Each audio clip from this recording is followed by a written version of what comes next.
Hello, Assalamu alaikum. Now, welcome to the lecture of modern physics, the new lecture we are having today.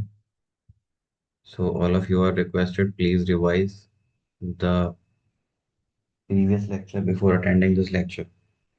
Otherwise, you will not connect with the things. Okay. Last class की अगर मैं बात करूं तो हम लोगों ने उसमें फोटो इलेक्ट्रिक इफेक्ट की तरफ हमने बात करना शुरू की थी। अभी हम उसको ही समझेंगे। एक मिनट रुक जाइए।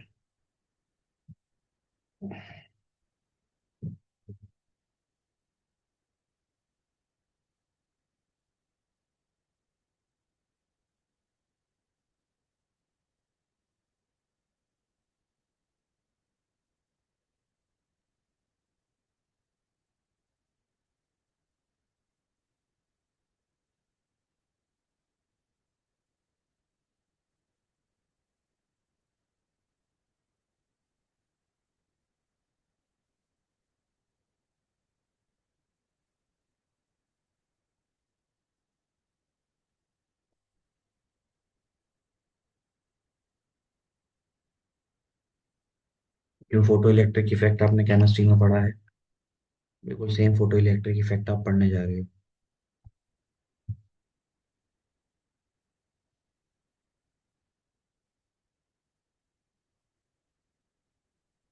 तो यहाँ पर मैं आपको डायरेक्ट फोटो इलेक्ट्रिक इफेक्ट की तरफ ही ले जाऊंगा।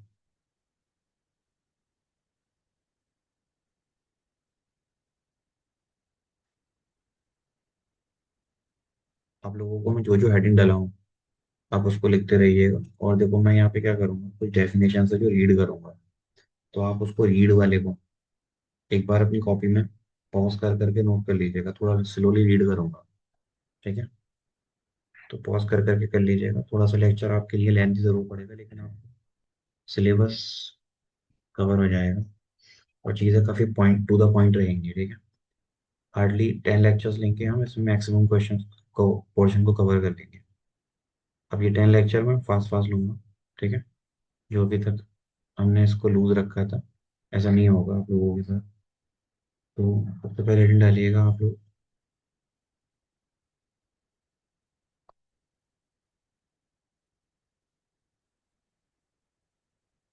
Loss of emission. तो यहाँ पे क्या होता है, एक इस तरीके से आप चीज समझिएगा। इस शीट पे ना दो तरह के इलेक्ट्रॉन्स होते हैं। एक इलेक्ट्रॉन्स मैं इसको राइट से दिखाऊंगा। ये इलेक्ट्रॉन्स होते हैं बाउंडेड इलेक्ट्रॉन्स इस शीट के ऊपर।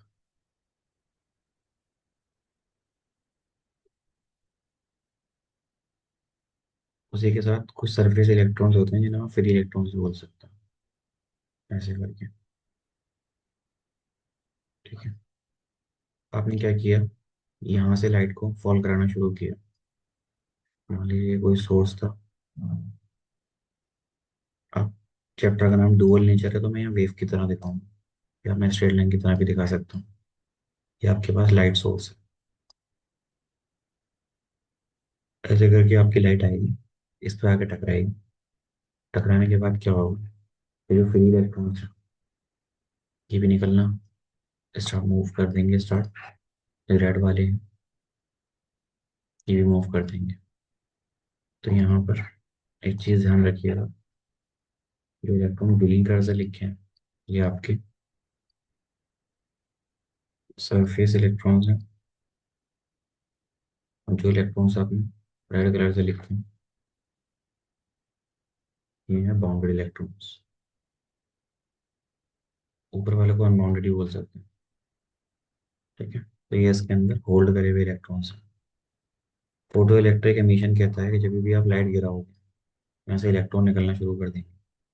अब ये इलेक्ट्रॉन किस तरीके से निकलेंगे, क्या इनके पीछे का प्रिंसिपल होगा, उस चीज़ को हम यहाँ समझेंगे, ठीक है? तो आप पहले लिख लीजिएगा इसकी डेफिनेशन के बारे में। Definition of PEE.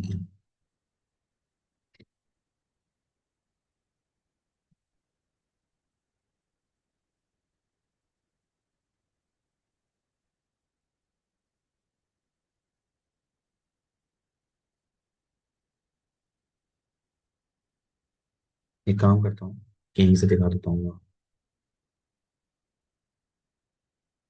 ये रहा फोटो इलेक्ट्रिक इफेक्ट।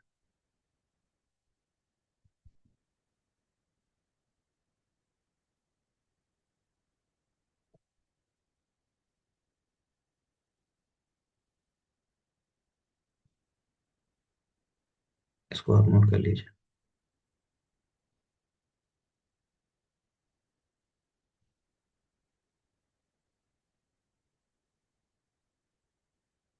वो इससे पहले वाला हमने पढ़ लिया था। ये अगर मैं छोड़ दूँ तो ये कुछ क्वेश्चन मैंने आपको दिए थे कि 10 क्वेश्चन आप इसमें से कीजिएगा। फिर हमने कहा था हमारा हेडिंग रहेगा फोटो इलेक्ट्रिक इफेक्ट के बारे में। तो आप ये समझिए फोटो इलेक्ट्रिक इफेक्ट क्या क्या है। It is the phenomena of emission of electrons from the surface of metal when the light in the form of radiation, जिसको इलेक्ट्रोमैग्नेटिक रेडिएशन ही बोलते हैं, of suitable frequency। ये टर्म बहुत इंपॉर्टेंट है। suitable frequency इसको मैं समझाऊंगा अभी।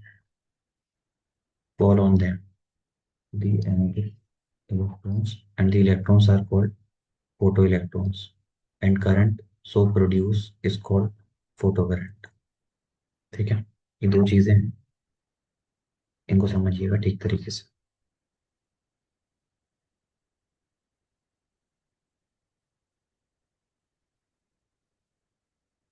यहाँ पर जो इलेक्ट्रॉन्स आपके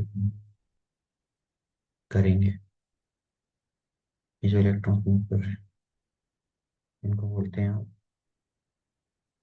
फोटो इलेक्ट्रॉन्स। और जब ये इलेक्ट्रॉन मूव करेंगे तो नीचे से करंट प्रोड्यूस होगा। तो जो आपके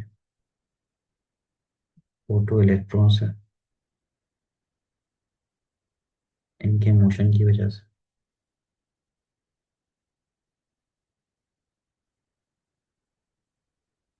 ये हो जाएगा फोटो करंट।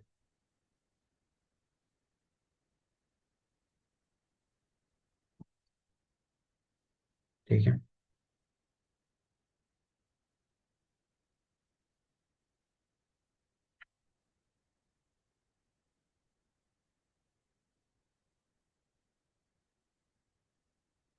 डेफिनेशन आप पीछे से लिख लीजिए फिर इसको, एक और बार लिख लीजिए।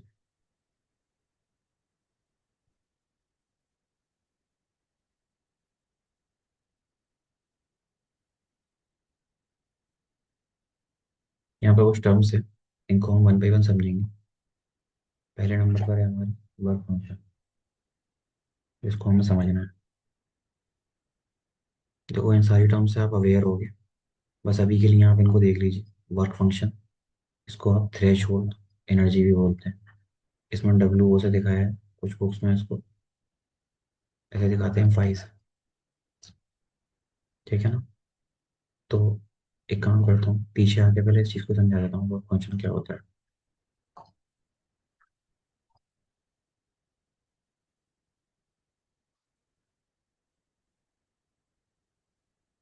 वर्क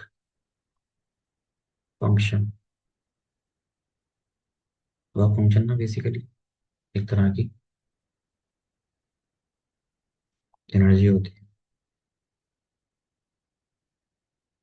इसको आप थ्रेशोल्ड एनर्जी भी बोलते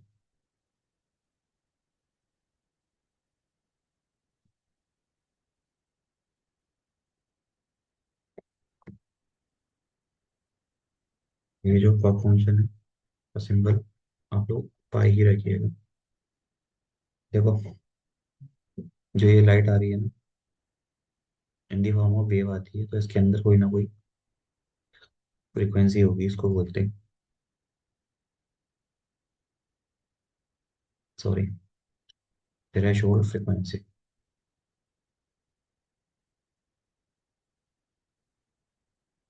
और जब ये थ्रेशोल्ड फ्रीक्वेंसी है तो यहाँ पर इसको निकालने का तरीका होता है H into mu naught.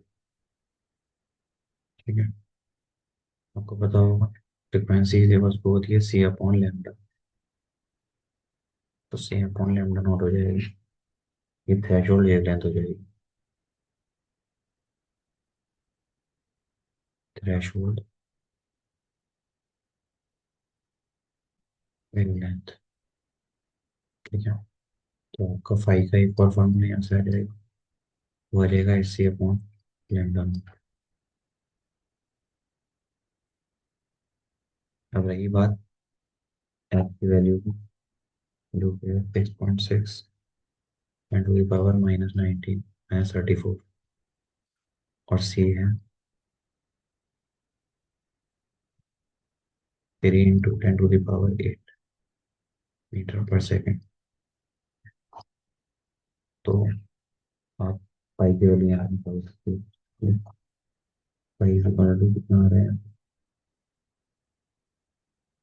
H C. अब देखो यहाँ पर ये सब मैं समझा दूंगा, ठीक है, ई से डिवाइड और ई से मल्टीप्लाई क्यों किया है, इसके पीछे का रीजन क्या है। ठीक है,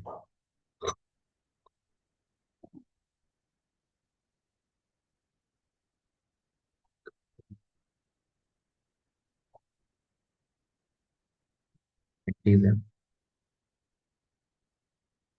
पाई निकालने,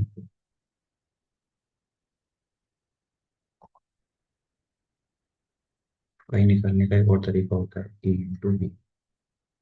ठीक है, तो यहाँ से अगर मैं यहाँ पे इसका यूज करूँ, वी आपका पोटेंशियल होता है, ई ये होता है, तो एनर्जी बराबर क्यू इंटू ई या ई इंटू वी हो जाती है। अब देखो यहाँ पर अभी के लिए इसको भूल जाओ, ये समझो, अगर आप एक इलेक्ट्रॉन के लिए बात करें तो आप लिखोगे H C upon E into lambda not. H की वैल्यू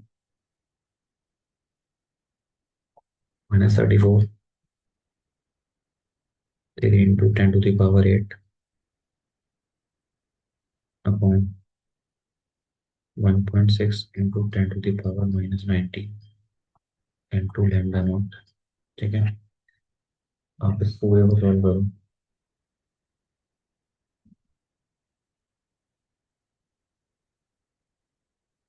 तो जो आपका फाइव है, जिसे आप वर्क फंक्शन बोल रहे हो, वो आएगा 12375 आएगा,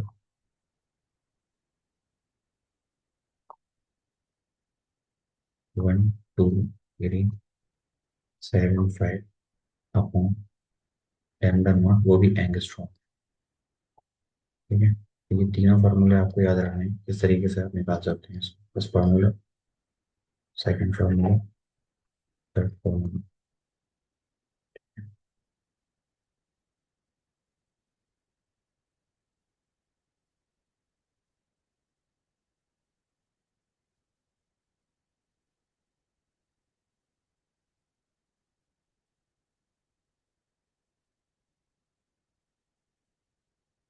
और ये यार बहुत तगड़ी,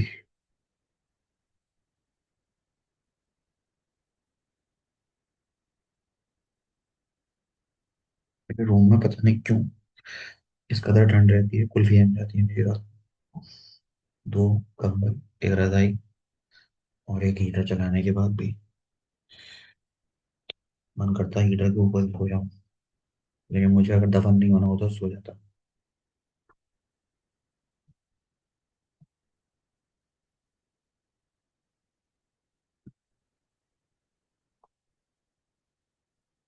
इसको समझ लो, एक चीज है,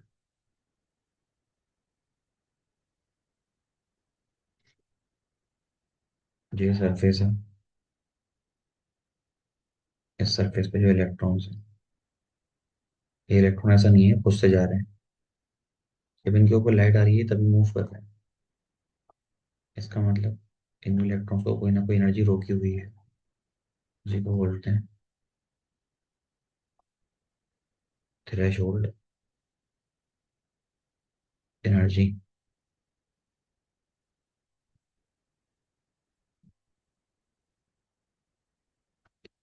थ्रेशोल्ड एनर्जी जो इसकी एनर्जी है, को निकालने का तरीका आपने इससे रिलेट किया है, sometime it is equal to this. यहाँ पर एक आता है आपका, और एक आता है ये, तो ये जो होती है आपकी थ्रेशोल्ड फ्रिक्वेंसी कहलाती है।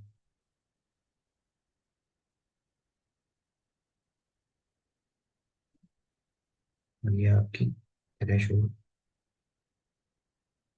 Wavelength.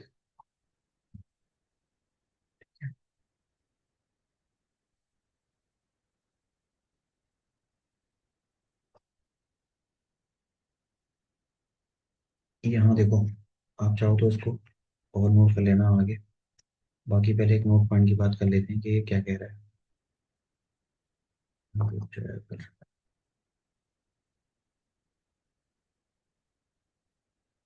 By coating the metal surface with a layer of barium oxide या फिर strontium oxide, its work function is lower। मतलब अगर आप इसके ऊपर बेरियम ऑक्साइड की कोई लेयर चढ़ा दें या स्ट्रोंशियम ऑक्साइड की लेयर चढ़ा दें तो उसके ऊपर कोटिंग हो जाएगी, जिसकी वजह से जो वर्क फंक्शन है या फिर जो वर्क फंक्शन एनर्जी है वो कम हो जाएगी। इसमें कुछ बेसिक टर्म्स आती हैं, जैसे कि थ्रेशोल्ड फ्रीक्वेंसी, इसके बारे में आपको बता दूंगा। The minimum frequency of incidence radiation required to eject the electron from the metal surface, यानी कि जो मेटेलिक सरफेस है उससे एक इलेक्ट्रॉन को निकालने के लिए जो फ्रीक्वेंसी चाहिए उसी को बोलते हैं threshold frequency. Threshold wavelength same है लेकिन ये उल्टी है, the maximum wavelength of the incident radiation, क्योंकि ये आता है फॉर्मूले में अपॉन। और वर्क फंक्शन के साथ देखोगे ना तो 1/λ आता है। तो ये वैल्यू आपकी जो आएगी ये तब आएगी कि इसको आपको मैक्सिमम रखना है। ये मैक्सिमम होगा तो वर्क फंक्शन मिनिमम आएगा। The maximum wavelength of incident radiation required to eject the electron from the metallic surface is defined as threshold wavelength। ठीक है, मुझे तीन बातें बताइएगा जो मैं पीछे आपसे पूछूंगा।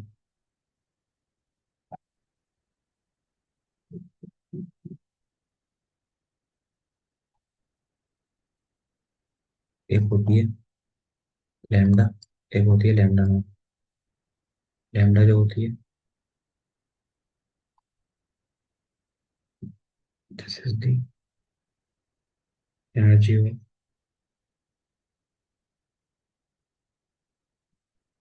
रेडिएशन, जो रेडिएशन आ रही है।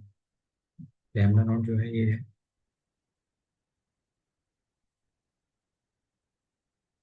Threshold radiation wavelength. देखना एक काम करना, थ्रेशोल्ड एनर्जी ऑफ वेवलेंथ, ये भी थ्रेशोल्ड वेवलेंथ। ऐसा समझ लीजिए, एक ये है, ये लैम्डा है, इसकी फ्रीक्वेंसी म्यू हो, जिसके ऊपर ये आके गिर रही है उसकी निकलने की है यहाँ पर जो मिलेगी आपको लैम्डा नोट और म्यू नोट मिलेगी। तो आपके पास तीन condition.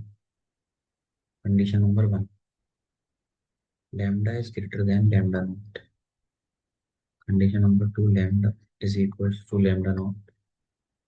Lambda lambda is less than lambda note.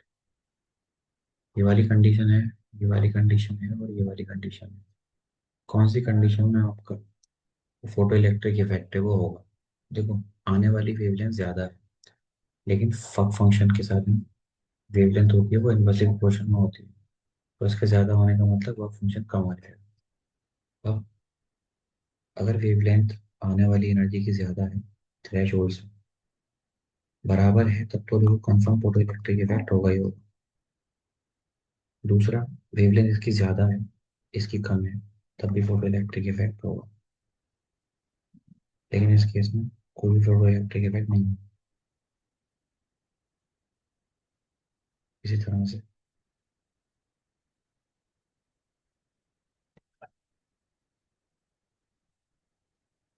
पहले नंबर पर अगर हम बात करें,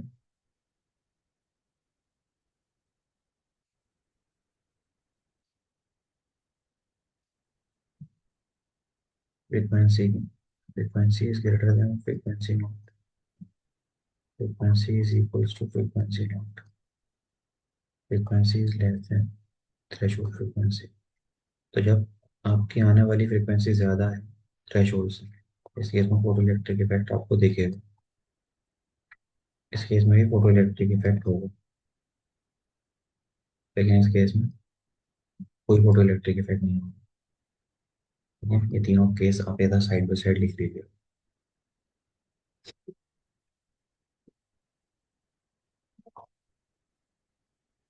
देखिए, ये दो चीजें हो गई हमारी।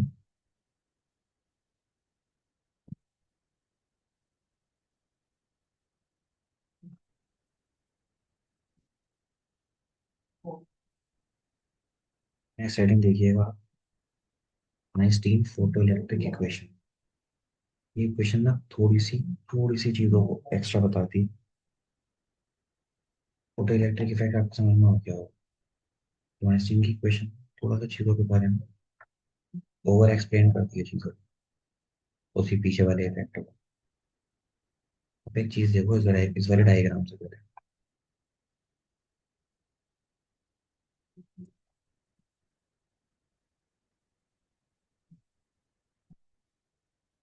तो मैंने कॉल आ रही है।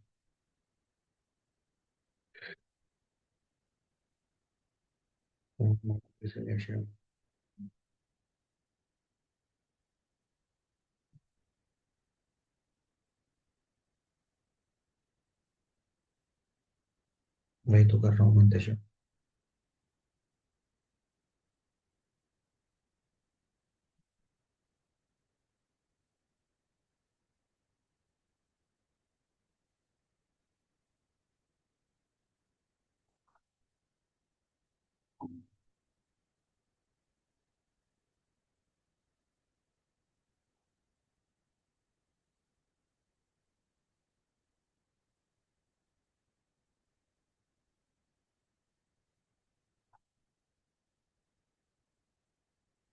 देखिए, आइंस्टीन फोटो इलेक्ट्रिक इफेक्ट या photo equation. According to Einstein, photoelectric is a result one of the inelastic collision। inelastic का मतलब यहाँ पर जो ट्रांसफर ऑफ एनर्जी होगी ना, उसका बहुत ध्यान रखा जाता है। ये आपकी इंसिडेंट रेडिएशन, ये ऐसे करके आ रही है, आके टकराएगी। ये मेटेलिक सरफेस है, यहाँ पे जो इलेक्ट्रॉन्स हैं ये निकल के भागना शुरू कर देंगे।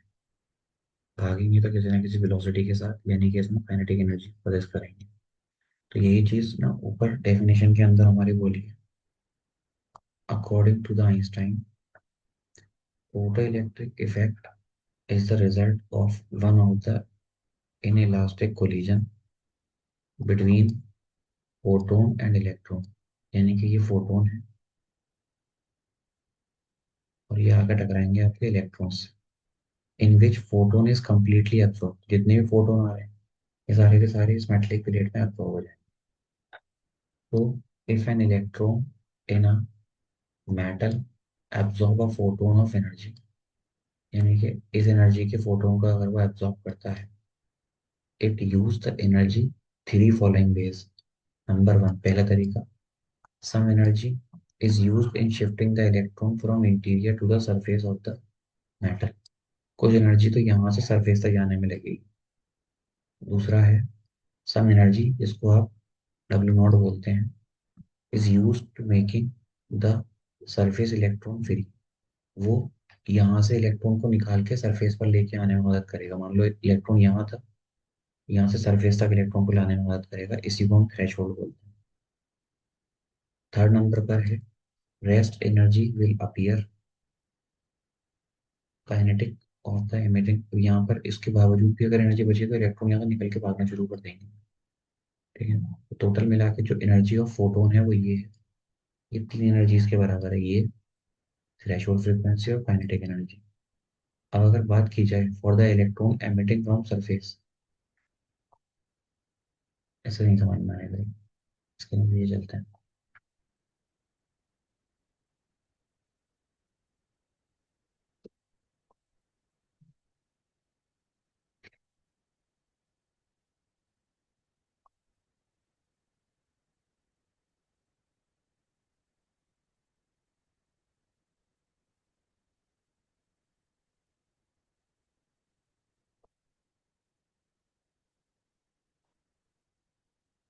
Time photo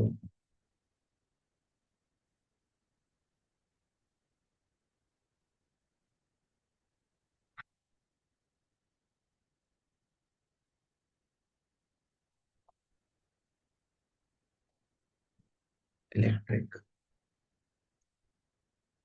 effect. देखो एक चीज समझना फिर, ऐसे करके ना थिकनेस है,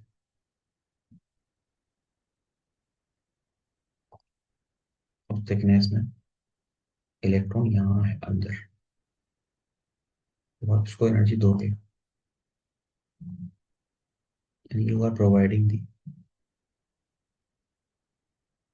एनर्जी। तो ये इलेक्ट्रॉन पहले यहाँ से यहाँ आएगा, ठीक है, फिर ये फ्री होने में और एनर्जी ले, एक और एनर्जी।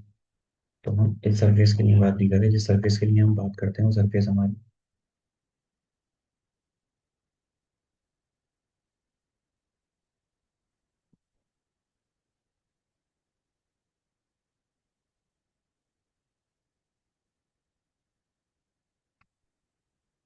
इस तरह की होती है, और उसमें जो इलेक्ट्रॉन इंट्रैप होते हैं वो सरफेस पर ही इंट्रैप होते हैं।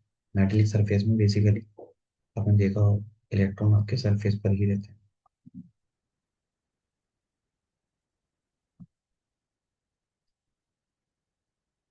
तो आप अगर एनर्जी दे रहे हो, वो एनर्जी है ई, इसको निकालने का फॉर्मूला होता है एच इंटू म्यू, या फिर होता है एच सी अपॉन लैम्डा। यहाँ पर जो एनर्जी ये होल्ड कर रहे थे उसको बोलते हैं फाई, या फिर डब्ल्यू नॉट। वर्मा जी से बात कर ले,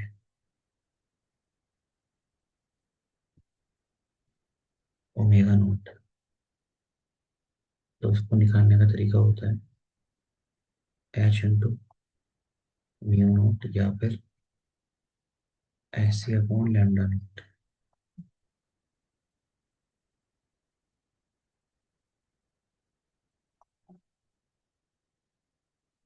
तो देखिए होगा क्या,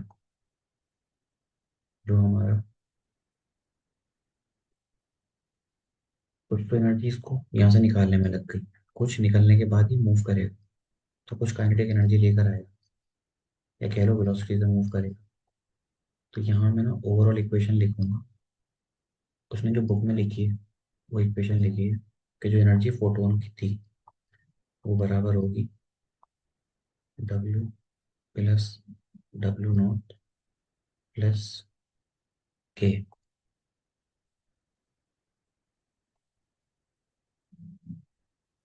तो ये तो जीरो ही मानी उसने, थिकनेस से ऊपर नहीं आ रहा, तो टोटल एनर्जी किसके बराबर हो गई आपकी, डब्ल्यू नॉट प्लस के। तो डब्ल्यू नॉट को आप क्या लिख सकते हो, ओमेगा नॉट भी बोल सकते हैं इसको।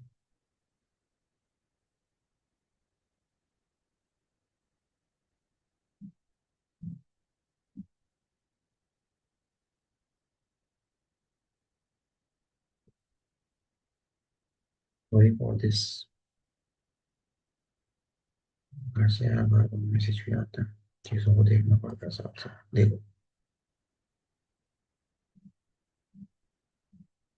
भैया मैं बात करूंगा, क्लास के बाद बात करूंगा, पढ़ा रहा था अभी।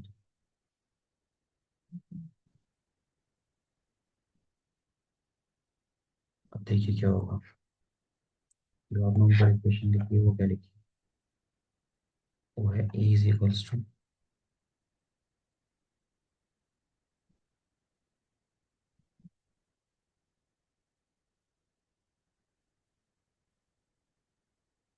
ये होता है H mu is equals to H mu naught plus half M, maximum velocity से ही मूव करता है, एम वी स्क्वायर। और आप लिख सकते हैं S C upon lambda, S C upon lambda naught plus M V max square upon to.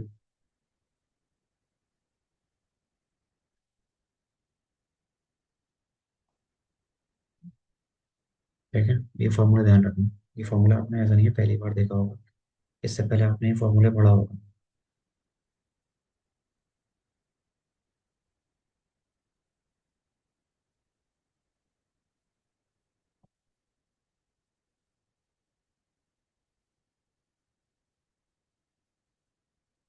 अब देखिए यहाँ पर इसी एक्सपेरिमेंट के थ्रू इसी फोटो इलेक्ट्रिक इफेक्ट को आपने यहाँ पर परफॉर्म किया।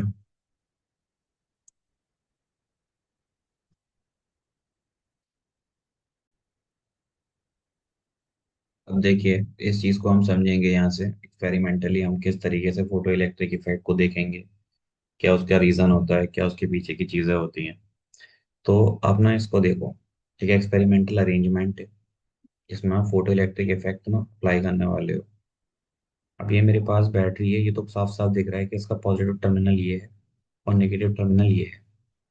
तो इसका जो क्यू है ये पॉजिटिव चार्ज होगा। उसके बाद बाहर से रेडिएशन आ रही है, वो इस प्लेट पर आकर गिरेंगी तो इस प्लेट से इलेक्ट्रॉन निकल के इधर की तरफ मूव करना शुरू करेंगे। ठीक है, तो करंट इधर से इधर जाना शुरू कर देगा। और आप देखिए कि यहाँ पर भी दिख रहा है कि करंट इधर से इधर जाएगा बैटरी की तरफ। तो बैटरी बेसिकली चार्ज का काम करती है। तो हम क्या कर रहे हैं, इस चार्ज को स्टोर करेंगे यहाँ पर with the help of radiation. Radiation आएंगी, एक प्लेट पर गिरेंगी, प्लेट के नेगेटिव इलेक्ट्रॉन मूव करके पॉजिटिव की तरफ जाएंगे, तो ट्रांसफर ऑफ इलेक्ट्रॉन यहाँ पर होने लगेगा। इसी की मदद से हम यहाँ बैटरी के अंदर इसको स्टोर कर पाएंगे। ये वोल्टामीटर है और ये अमीटर है। ठीक है, तो इसकी थ्योरी पढ़ लेते हैं, एक्सपेरिमेंट में इसको किस तरीके से हमने रीड किया है, समझा है।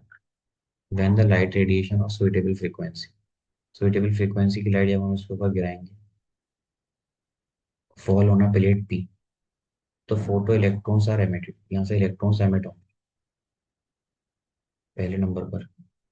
If plate Q is at zero potential, अगर प्लेट क्यू जो है इस पर कोई पोटेंशियल नहीं है, किसी चीज से अटैच नहीं है, तो पता है क्या होगा, पी के रिस्पेक्ट में क्या आप देखेंगे, तो very small current flow in the circuit because some electron of high kinetic energy are reaches to the plate. यानी कि यहाँ से इलेक्ट्रॉन जो निकल रहे हैं यहाँ तक पहुंचने के लिए उसको एक पोटेंशियल डिफरेंस चाहिए, या फिर कह लीजिए यहाँ से जो इलेक्ट्रॉन निकल रहा है उसकी स्पीड बहुत ज्यादा होनी चाहिए जो यहाँ तक पहुंच पाए। अगर कुछ ही इलेक्ट्रॉन पहुंचेंगे तो आपको देखेगा कि यहाँ पर कोई भी करंट फ्लो नहीं हो पाएगा। But this current has no practical utility, और इसका काम भी नहीं कर पाएंगे। दूसरी कंडीशन देखिए,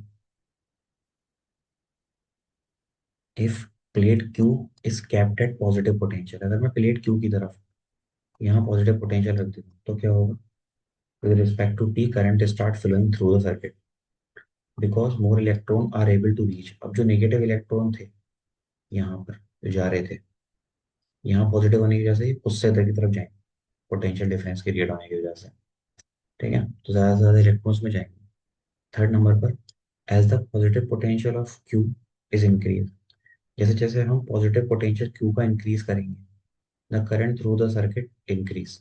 मतलब क्यू का पोटेंशियल आप बढ़ाते रहो इधर का, अब यहाँ से जो इलेक्ट्रॉन का मूवमेंट है वो फास्ट होने लगेगा। But after some time constant current flow through the circuit even positive potential of Q is still increasing. एक टाइम पे जाके क्या होगा कि आपने एक पोटेंशियल इधर लगा रखा है, आप इसको बढ़ाए चले जा रहे हो, तो इसके बढ़ने से ये जाकर ना एक टाइम पर कांस्टेंट हो जाएगा, यहाँ से जो इलेक्ट्रॉन निकलने की तादाद है वो कांस्टेंट हो जाएगी, वो वेरी नहीं करेगी। ठीक है, अब यहाँ पर उसने लिखा है Q is still increasing because this condition of electron emitted from plate P is already reached out plate Q. This constant current is called saturation current, यानी कि ये कंडीशन कहती है saturation कंडीशन। यहाँ पे क्या होता है कि एक लिमिट तक ये चीज को बड़ा आप फॉलो करा सकते हो, उसके बाद में वो अपने सेचुरेशन पे आ जाती है।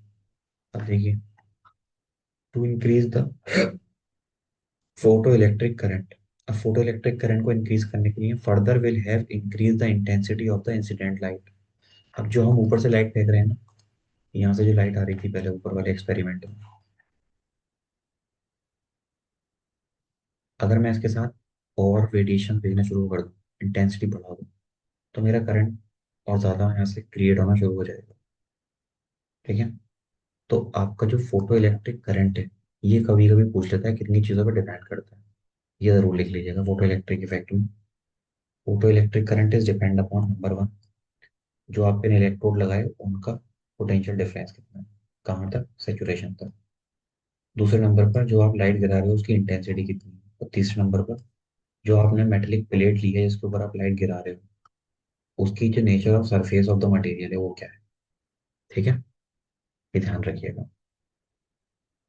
अब नेक्स्ट पॉइंट की तरफ चलते हैं।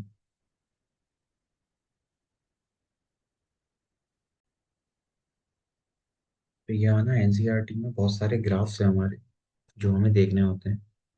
लेकिन उससे पहले एक पॉइंट समझ लीजिए। देखो, एक पॉइंट तो यही है, ये आपका इंटेंसिटी है और ये आपका करंट है, फोटो इलेक्ट्रिक करंट। तो जैसे जैसे आप इंटेंसिटी को बढ़ाओगे वैसे वैसे आपका फोटो इलेक्ट्रिक करंट बढ़ता चला जाएगा, इंटेंसिटी जितनी बढ़ाओगे। तो ये ग्राफ अपनी कॉपी में एक बना लेना। ऐसे बहुत सारे ग्राफ आएंगे अभी हमारे। इसका पॉइंट पढ़ लेते हैं, point number 5। To decrease the photo current of plate Q, अगर हम प्लेट साइड क्यू का करंट कम करना चाहते हैं, मतलब यह फोटो करंट को डिक्रीज करना चाहते हैं, तो हम क्या करेंगे? Current plate Q maintain a negative potential with respect to P as the anode Q is made more and more negative। देखो हम क्या करेंगे, इसको नेगेटिव से कनेक्ट कर देंगे या इसको और नेगेटिव नेगेटिव करे चले जाएंगे, and fewer electron will reach to the cathode and photo electric current decrease. इस केस में क्या होगा, हम इसको नेगेटिव करने का मतलब, यहाँ पर नेगेटिव आने का मतलब यही है कि जो आपके प्लेट पी थी उस पर भी नेगेटिव चार्ज हो। अब देखो एक चीज ध्यान रखना, कभी कभी पता है लोगों को क्या लगता है, एक तरफ -2 पोटेंशियल है, एक तरफ -5 पोटेंशियल है। अब मैं आपसे पूछूं कि बताओ यहाँ इन दोनों पॉइंट के बीच में करंट फ्लो होगा या नहीं? तो कुछ लोग कहते हैं करंट तो पॉजिटिव नेगेटिव के बीच में फ्लो होना चाहिए। ऐसा नहीं है। आप देखो ज्यादा पोटेंशियल कहाँ पर है। एक आपके पास -5 पोटेंशियल है, एक -2 पोटेंशियल है। तो कौन सा पोटेंशियल ज्यादा है? 1 2 3, जीरो और वन में कौन ज्यादा होता है? वन। जीरो और -1 में कौन ज्यादा होगा? इस तरह से जीरो। और -1 -2 में कौन? -1। तो आपका ये ज्यादा पोटेंशियल है और ये कम पोटेंशियल है, इसमें इलेक्ट्रॉन आपके ऐसे ऐसे मूव करना शुरू कर देंगे। मूवमेंट ऑफ इलेक्ट्रॉन ऐसे करें। ठीक है, तो इसी का ध्यान रखिएगा। अब यहाँ पर अगर इसको आप निगेटिव भी ले लो और नेगेटिव नेगेटिव करे चले जाओ, तो अब भी इसमें करंट की फ्लो को रुकना शुरू कर देगा और डिक्रीज होना शुरू कर देगा। ठीक है, तो इस तरीके से एक तो ये है कि हम इसके नेगेटिव, इसको नेगेटिव करके टर्मिनल, इस इलेक्ट्रोड के पोटेंशियल को नेगेटिव करके हम करंट को डिक्रीज कर सकते हैं। Next point, at a particular negative potential of plate Q, no electron will reach the plate Q and the current will become zero। एक टाइम पे होगा इसका नेगेटिव और इसका नेगेटिव दोनों बराबर हो जाएंगे। जितना नेगेटिव इस पर है उतना ही नेगेटिव इस पर है। और इसकी वजह से क्या होगा, यहाँ पे कोई करंट फ्लो नहीं होगा। तो इसी कंडीशन को बोलेंगे आप स्टॉपिंग पोटेंशियल। ठीक है, तो इसका मतलब ये हो गया कि आपने एक बार करंट इंट्रोड्यूस करा दिया, उसके बाद में आपने क्यू का पोटेंशियल चेंज कर करके उसको नेगेटिव तक ले गए, और निगेटिव में उस पॉइंट तक ले गए जहां पर उसका पोटेंशियल बिल्कुल निगेटिव हो गया, या बिल्कुल उसके बराबर हो गया। जब बराबर हो गया तो उन दोनों के बीच में कोई पोटेंशियल डिफरेंस नहीं रहेगा, इलेक्ट्रॉन फ्लो नहीं करेंगे। जब इलेक्ट्रॉन फ्लो नहीं करेंगे तो क्या होगा, वो जो कंडीशन कहलाएगी उसी को बोलते हैं स्टॉपिंग पोटेंशियल। ठीक है, नेक्स्ट है, if we increase further the energy of incident light, अगर हम और इंसिडेंट लाइट इंक्रीज करते हैं तो kinetic energy of photo electrons increase and more negative potential should be applied to the electron. देखो अब मैं क्या करूंगा, बराबर हो गए, मैंने इंटेंसिटी और इंक्रीज करी, और इंक्रीज करूंगा तो यहाँ पर और ज़्यादा एनर्जी यहाँ पर अप्लाई होगी। ठीक है, negative potential should be applied to the stop of the electron to reach up to plate Q. अब यहाँ पर इसको प्लेट के ऊपर पहुंचने से रोकना है। एक तरीका ये है काइनेटिक एनर्जी मैक्सिमम निकालने का। तो ये जो यहाँ पर इधर से इधर मूव कर रहे हैं ये, इनको कितना पोटेंशियल है, इसका पोटेंशियल है V0, कितना इलेक्ट्रॉन जा रहा है, इसकी वैल्यू होगी के मैक्स के बराबर। ठीक है, तो ये फार्मूले आप ध्यान रखिएगा, पीछे जो अपना फार्मूला लिखा है, काइनेटिक एनर्जी की जगह आप इसको भी इंट्रोड्यूस कर सकते हैं। ये हो जाएगा S C upon lambda is equal to S C upon lambda naught plus Q into V not.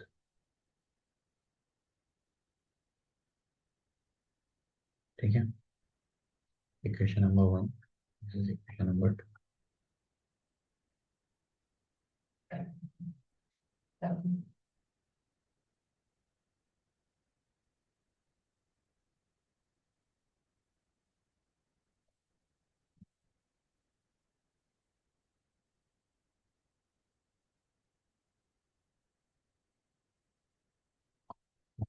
देख लीजिए।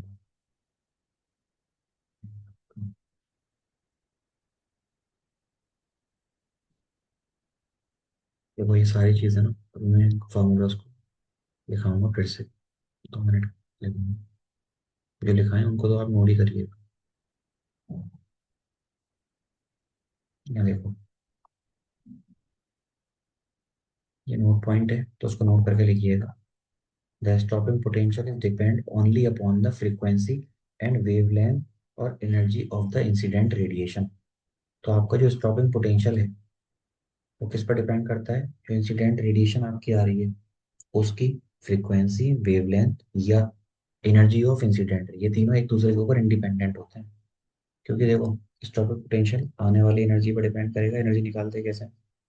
Energy is equal to H C upon lambda, या फिर एच इंटू मी। तो ये होगी फ्रीक्वेंसी, ये होगी वेवलेंथ और ये होगी एनर्जी।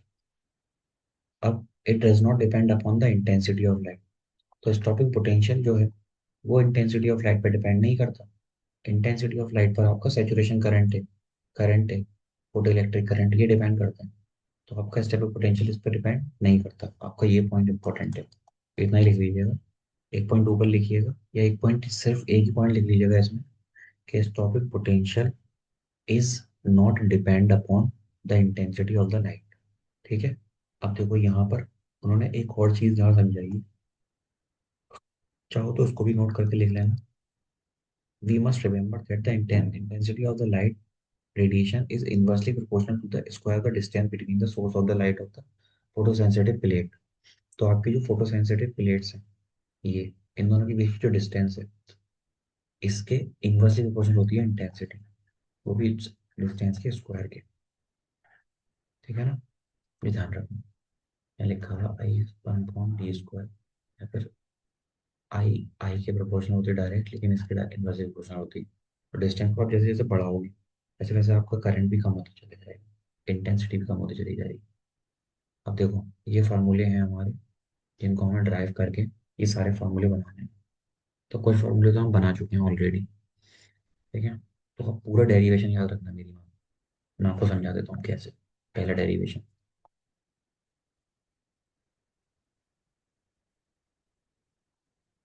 फोटो इलेक्ट्रिक इक्वेशन क्या है?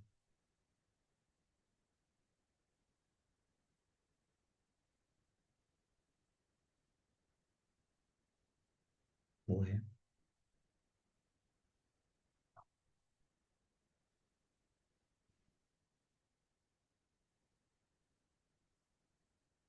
ये हो जाएगी एच म्यू, ये हो जाएगा H mu naught plus half M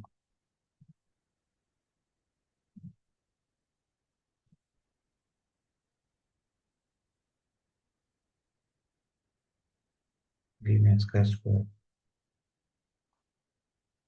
ठीक है।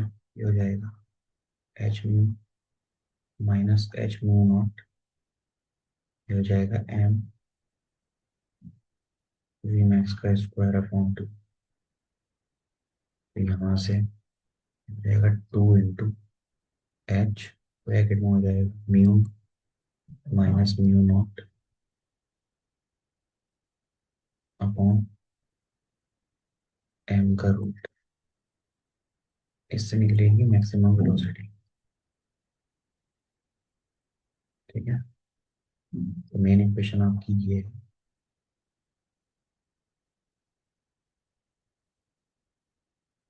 उसी से आपने इक्वेशन बना ली मैक्सिमम वेलोसिटी।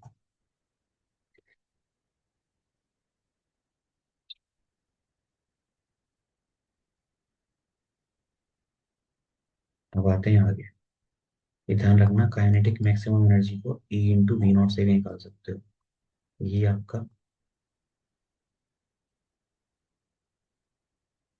स्टॉपिंग पोटेंशियल है जो उसको रोके हुए है। ठीक है। इसको भी आप फार्मूले में रख सकते हैं।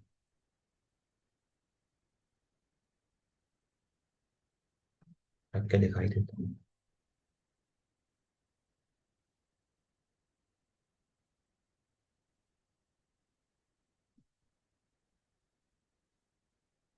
देखो अभी लिखा, पंकज कुमार। हाँ पंकज।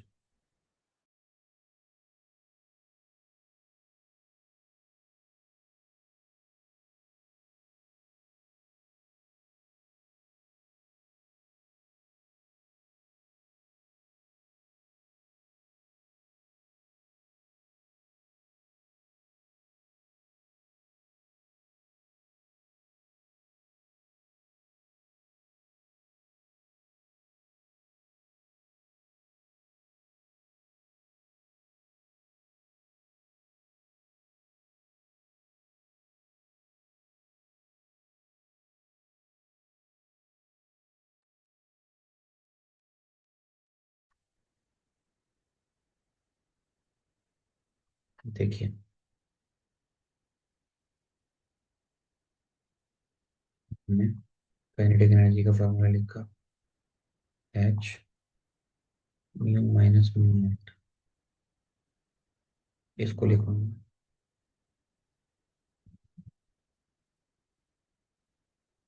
ए इंटू वी नॉट एच। अविरल, जा रहे हो? मैं भी चल रहा हूँ ना। जा रहा है पंकज?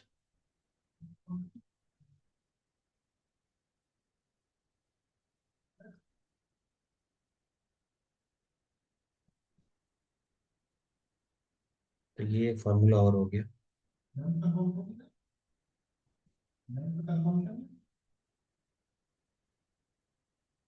और इसको यूज करके और भी फार्मूले बनेंगे, ठीक है? तो ये देखो, ये सारे फार्मूलाज हैं। एक फार्मूला ये है, आ रहा हूँ रुक जाओ। ये भी उसी से बना है फार्मूला, ठीक है? तो इन फार्मूलाज को मैं आपको भेज दूंगा, या आप यहीं से इनको ड्राइव कर लीजिएगा। ये सारे फार्मूले, ये ध्यान रखना लेकिन, वी नॉट के फार्मूले एक दूसरे से बनेंगे, और इनके डिफरेंट डिफरेंट ग्राफ्स हैं। देखो डिफरेंट डिफरेंट ग्राफ किस किस के बीच के, इनको समझा दूंगा मैं अगली क्लास में, आप बना जरूर लीजिएगा। ग्राफ नंबर 1 है potential difference between the plate P and Q and photo current. कितने बजे से है विरल क्लास?